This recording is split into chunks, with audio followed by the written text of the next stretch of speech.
दोस्तों, वैसे तो हिंदुस्तान की जमीन पर बहुत सारे बादशाहों ने राज किया है।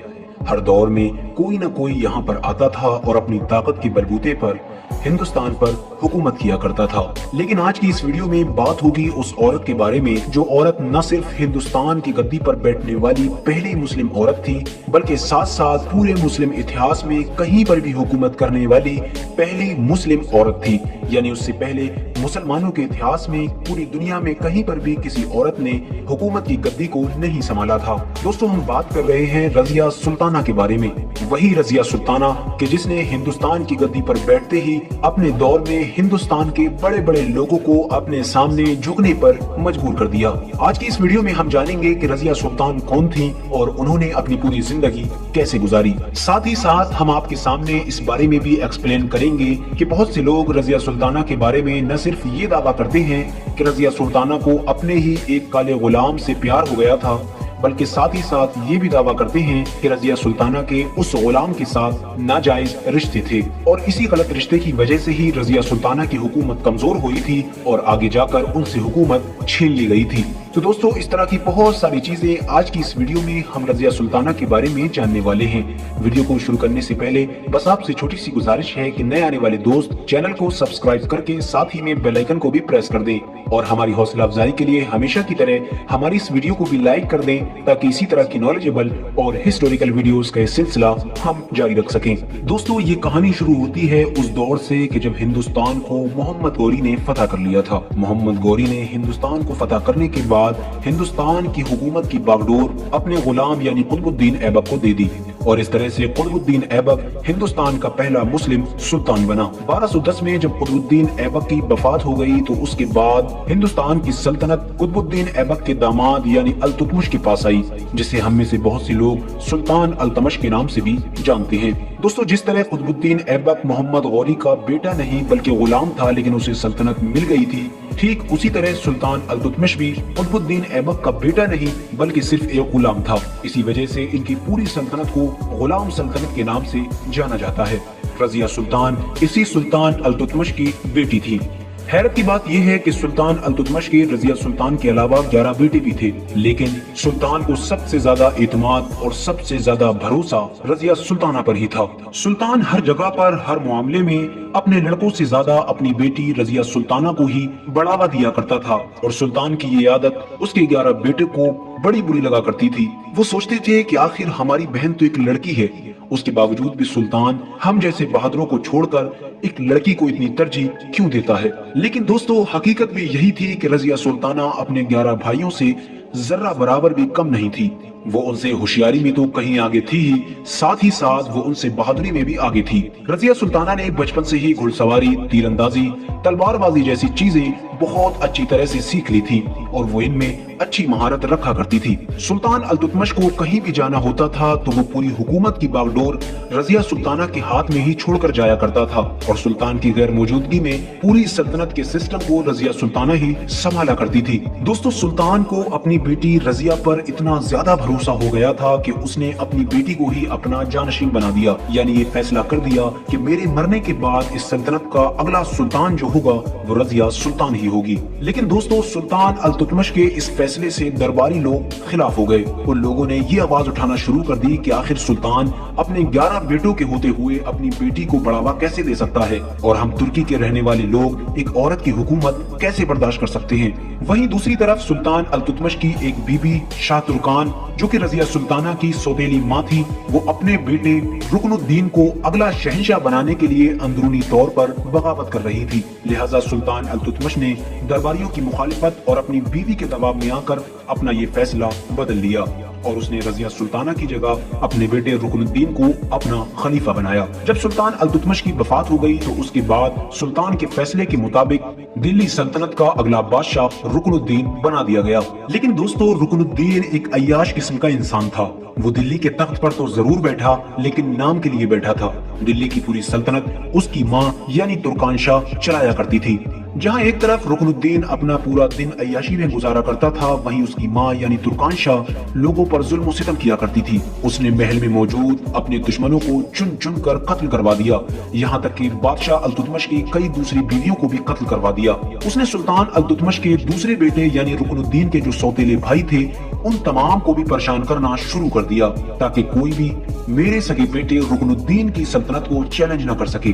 دوستو اب وہ درباری لوگ جو رضیہ سلطانہ کی سلطنت کو ایک عورت ہونے کی وجہ سے قبول نہیں کرنا چاہتے تھے، اب ان کو ترکان شاہ کی شکل میں عورت کی ہی حکومت کو برداشت کرنا پڑ رہا تھا۔ جیسے جیسے دلی کے سلطان رکن الدین کی عیاشیاں بڑھتی جا رہی تھی، ویسے ویسے اس کی ماں کے لوگوں پر ظلم و ستم بھی بڑھتے جا رہے تھے۔ آخرکار ایک دن دلی کے عیاش سلطان یعنی رکن الدین اور اس کی ظالم ماں یعنی ترکان شاہ کے خلاف بغاوت ہو گئی۔ یہ بغاوت اتنی خطرناک تھی کہ خود رکن الدین کے بڑے بڑے وزیر اس کے خلاف ہو گئے تھے اور وہ باغیوں کے گروپ میں جا کر مل گئے تھے۔ رکن الدین ایک فوج لے کر باغیوں کو کچلنے کے ارادے سے نکلا، لیکن رکن الدین کو شکست ہوئی۔ ہار کے ساتھ ہی رکن الدین کو گرفتار کر لیا گیا اور جیل میں ڈال دیا گیا۔ وہ لوگ کہ جو کسی دور میں رضیہ سلطانہ کے حکمران بننے کی مخالفت کیا کرتے تھے، اب شرمندہ تھے۔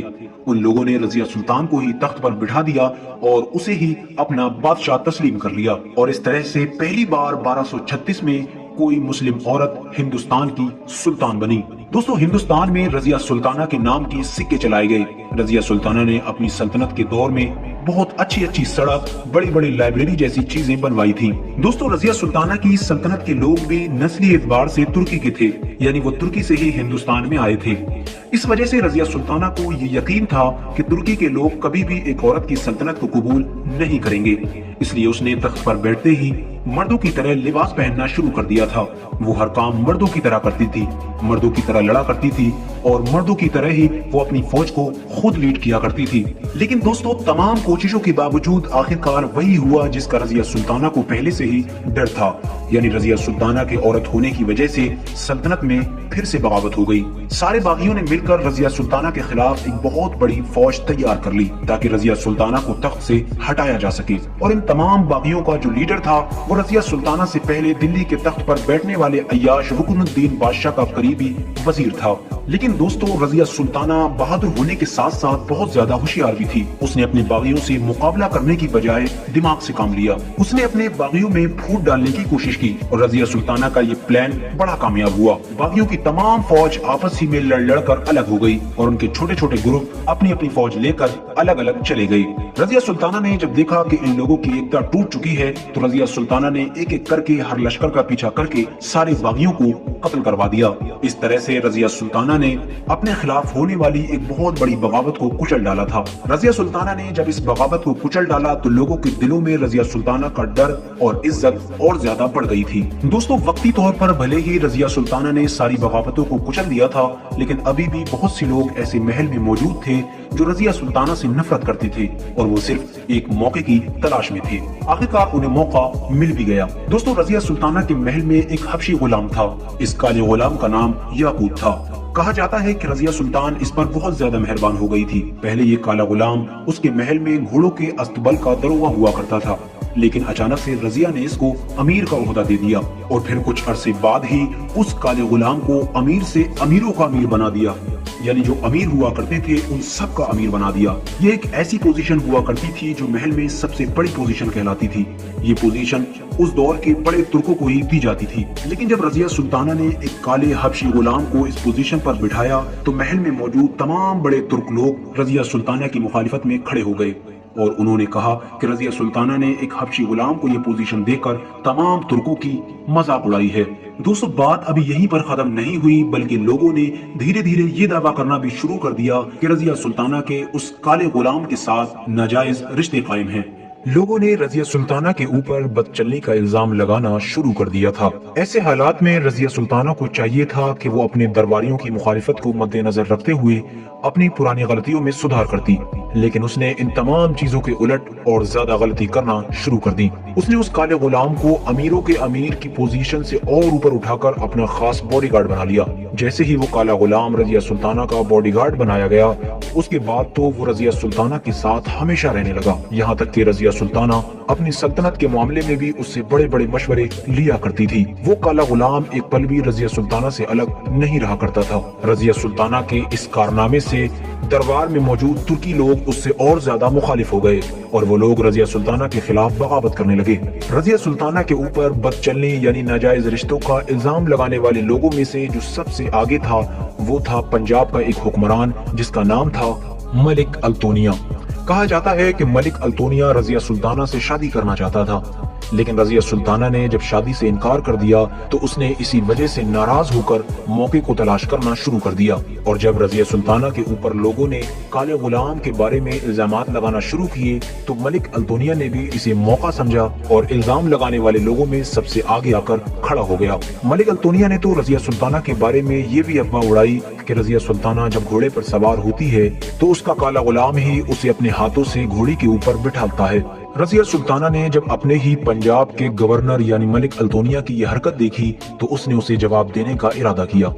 रजिया सुल्ताना एक बड़ी फौज लेकर पंजाब के शहर भटिंडा की तरफ रवाना हुई, लेकिन रजिया सुल्ताना पंजाब के शहर भटिंडा पहुंचती उससे पहले ही रास्ते में खुद रजिया सुल्ताना के जो जनरल्स थे उन्होंने बगावत कर दी। रजिया सुल्ताना के सबसे खास बॉडीगार्ड यानी उस काले गुलाम याकूत को भी कत्ल कर दिया गया। रजिया सुल्ताना को कैद करके पंजाब के शहर भटिंडा लाया गया, जहां पर रजिया सुल्ताना को मलिक अल्तोनिया की कैद में दे दिया गया।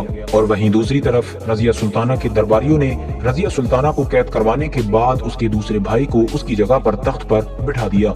लेकिन दोस्तों, रजिया सुल्ताना जितनी बहादुर थी उससे कहीं ज्यादा होशियार थी। रजिया सुल्ताना को अभी पंजाब के हुक्मरान मलिक अल्तोनिया की कैद में कुछ ही दिन हुए थे, उससे पहले ही वो मलिक अल्तोनिया से शादी करने के लिए राजी हो गई। रजिया सुल्ताना का मलिक अल्तोनिया से शादी करना उसके दुश्मनों के लिए एक करारा जवाब था, क्योंकि मलिक अल्तोनिया से शादी होते ही पूरी दुनिया के सामने ये साबित हो चुका था कि रजिया सुल्ताना के ऊपर जितने भी गलत इल्जामात लगाए गए थे और उसे बदचलन और बदकिरदार कहा गया था वो सब झूठी खबरें थी। क्योंकि यकीनन अगर रजिया सुल्ताना बदकिरदार और बदचलन होती तो मलिक अल्तोनिया जो खुद कुछ दिनों पहले तक उस पर इल्जामात लगाया करता था उससे शादी नहीं करता। मलिक अल्तोनिया से शादी करने के बाद रजिया सुल्ताना ने अपने शौहर के साथ मिलकर अपने सभी पुराने दुश्मनों से बदला लेने की ठान ली। मलिक अल्तोनिया और रजिया सुल्ताना ने भटिंडा रियासत में एक बड़ी फौज तैयार करना शुरू कर दी और आखिरकार रजिया सुल्ताना और उसका शौहर एक बड़ी फौज भटिंडा से लेकर अपना पुराना तख्त यानी दिल्ली को वापस लेने के लिए दिल्ली की तरफ निकल पड़े। रजिया सुल्ताना की अपने भाई यानी बहराम शाह के साथ बड़ी खतरनाक जंग हुई और इस बार रजिया सुल्ताना को शिकस्त हुई। रजिया सुल्ताना अपनी बची हुई फौज के साथ अपने शौहर की रियासत यानी भटिंडा को वापस आ गई। लेकिन दोस्तों, रजिया सुल्ताना ने अभी भी हार नहीं मानी थी। वो दोबारा फिर एक बड़ा लश्कर लेकर अपनी सल्तनत यानी दिल्ली को वापस हासिल करने के लिए अपने भाई के मुकाबले में फिर से निकल पड़ी और आखिरकार इस बार फिर से रजिया सुल्ताना को हार का सामना करना पड़ा। लेकिन इस बार रजिया सुल्ताना अपने शौहर की रियासत भटिंडा वापस नहीं हो सकी। उसके ज्यादातर सिपाही मैदान छोड़कर भाग चुके थे। रजिया सुल्ताना अकेली रह गई थी। रजिया सुल्ताना पूरे दिन भटकती रही। रजिया सुल्ताना का भूख की वजह से बुरा हाल हो चुका था, कहीं पर भी उसे कुछ भी खाने को नहीं मिल पा रहा था। आखिरकार थकी हारी रजिया सुल्ताना को जंगल में एक किसान मिला। रजिया सुल्ताना ने उस किसान से खाने के लिए रोटी मांगी। किसान ने फकीर समझकर रजिया सुल्ताना को आधी रोटी दे दी। क्योंकि रजिया सुल्ताना काफी थकी हुई थी, इसलिए उस आधी रोटी का टुकड़ा खाने के बाद आराम करने के लिए वो वहीं पर लेट गई। लेकिन थकावट की वजह से अचानक उसे नींद आ गई। कहा जाता है कि रजिया सुल्ताना ने फकीरों जैसे कपड़े पहनकर अपने शाही लिबास को छुपा रखा था, जिससे किसी भी इंसान को ये पता न चल सके कि वो रजिया सुल्ताना है। लेकिन जब वो सोई तो उसके जो फकीर वाले कपड़े थे वो थोड़े से सरक गए, जिसकी वजह से उसके अंदर का शाही लिबास दिखने लगा। किसान की नजर जब रजिया सुल्ताना के शाही कपड़ों पर पड़ी तो वो हैरान रह गया, क्योंकि उसे उसके जिस्म पर सिर्फ सोना ही सोना नजर आ रहा था। किसान ने लालच में आकर रजिया सुल्ताना को कत्ल कर दिया और उसका सारा सोना लेकर भाग गया। कहा जाता है कि उस किसान ने रजिया सुल्ताना को कत्ल करने के बाद उसी खेत में दफना दिया था और इस तरह से अक्टूबर 1240 को भारत की इकलौती और मुस्लिम इतिहास की पहली औरत हुक्मरान का इंतकाल हुआ। हालांकि बाद में उस किसान को पकड़ लिया गया था और उसके जरिए से ही ये मालूम किया जा सका था कि रजिया सुल्ताना की कब्र कहाँ पर है। दोस्तों, आज रजिया सुल्ताना की कब्र दिल्ली शहर में मौजूद है। आज जो कुतुब मीनार हिंदुस्तान की शान कहलाती है वो कुतुब मीनार रजिया सुल्ताना के वालिद यानी अल तुतमश ने ही बनवाई थी। आप में से बहुत से लोग सोचते होंगे कि वो तो قطب الدین ایبک نے بنوائی تھی۔ دوستو شاید آپ بھی صحیح ہیں، چونکہ قطب مینار کی بنیاد قطب الدین ایبک نے ہی رکھی تھی، لیکن بنیاد رکھتے ہی قطب الدین ایبک کی وفات ہو گئی تھی، اور پھر قطب الدین ایبک کی وفات کے بعد قطب مینار کو پورا بنوانے کا کام سلطان التتمش نے ہی کیا تھا، اور اسی سلطان التتمش کی بیٹی کا نام ہی رضیہ سلطانہ تھا۔ تو دوستو آج کی اپنی ویڈیو کا ہم یہیں پر اختتام کرتے ہیں۔ ویڈیو پسند آنے پر ویڈیو کو لائک کریں اور اپنے دوستوں احباب رشتہ داروں کے ساتھ ضرور شیئر کریں۔